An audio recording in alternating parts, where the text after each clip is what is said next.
As the allegations continue to mount, should Harvey Weinstein be worried that he might end up behind bars? Joining me now, Fox News senior judicial analyst, Judge Andrew Napolitano.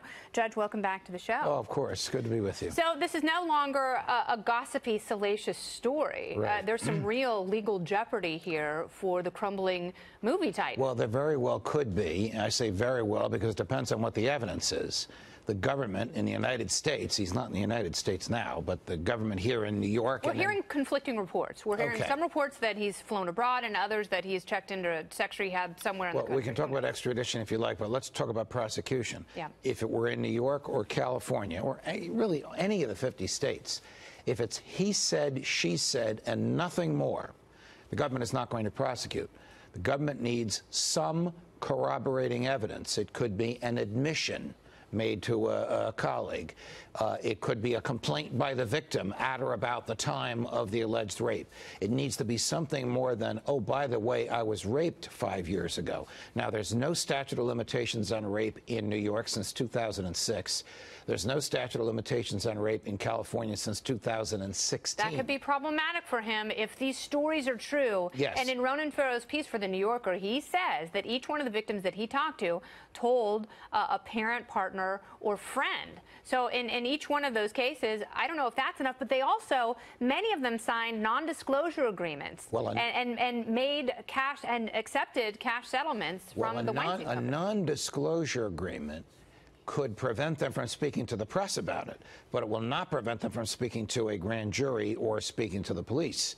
The non-disclosure agreement is moot and useless in the face of a criminal prosecution. There's also another series of crimes here for which there's a 5-year statute of limitations, and that's criminal sexual assault. Without getting too graphic, criminal sexual assault is an unwanted, unconsented to touching where you're not entering the body. That is a lot easier to prove than rape, which requires the government to prove force and resistance. Force by the perpetrator, resistance by the victim. Okay, but you had the recording that we've now heard where the model was wearing a wire and confronted Harvey Weinstein the day after he allegedly groped her. And, you know, it's a pretty chilling recording. Cy Vance, who's the Manhattan DA, said, hey, there just wasn't enough there. However, other prosecutors who have worked in New York City in special victims units have said, no, there's plenty there. I am with the other prosecutors on that, having heard the tape. That is enough, combined with credible evidence. Of course, I haven't examined the victim, but assuming the victim is credible, that information is enough certainly to get an indictment and certainly to get to a jury. Whether the jury believes it or not is another story. I don't know why Cy Vance, who's a politician but also a serious prosecutor, decided not to bring the case. And now there's a great dispute between the NYPD, the police, who wanted to bring the prosecution, and Cy Vance, who said no. Yeah, and Cy Vance's side is sort of faulting the police, saying we didn't have access to the witness. We would have coached her and told her exactly what we needed from this perpetrator. Well, look, there are a lot of complaints about him. Sexual harassment, using words with no touching, even with a quid pro quo, even in the workplace, is wrong, is horrible, is actionable, but it's not a crime. The only crimes come about when there's touching, of which there are many complaints. There's so many complaints, there's so many cases, and it sounds like he had a serial MO. You know, there was the bathrobe, there was the hotel room, yes, there was showering and massages, and it sounds like he did. Is that pattern? Does that somehow add into either the charges or the length of time that he might get if he were convicted? Yes. Yes, it does. Because if he's convicted of a single count of either criminal sexual assault, touching in a sexual way without entering the body, or rape, we know what that is, the government can bring in at the time of sentencing what's known as prior bad acts to show the pattern of behavior. Now, if half of the complainants in this now burgeoning case are credible, there are many, many, many prior bad acts, and prior can actually be subsequent bad acts. It means prior to the time of sentencing.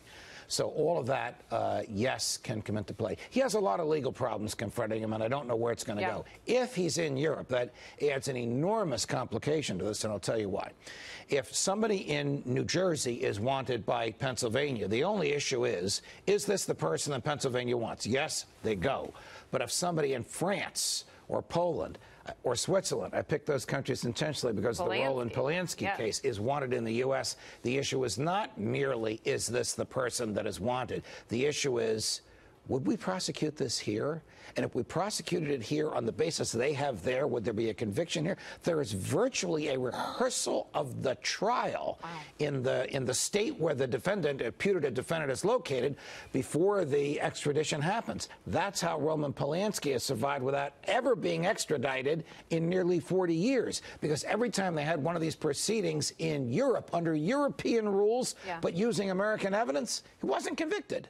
It's unbelievable. All right, we'll see how the story unfolds. So many layers and continuing stories and allegations coming out. Judge, thank you so much for your legal insight. You're welcome. Fantastic.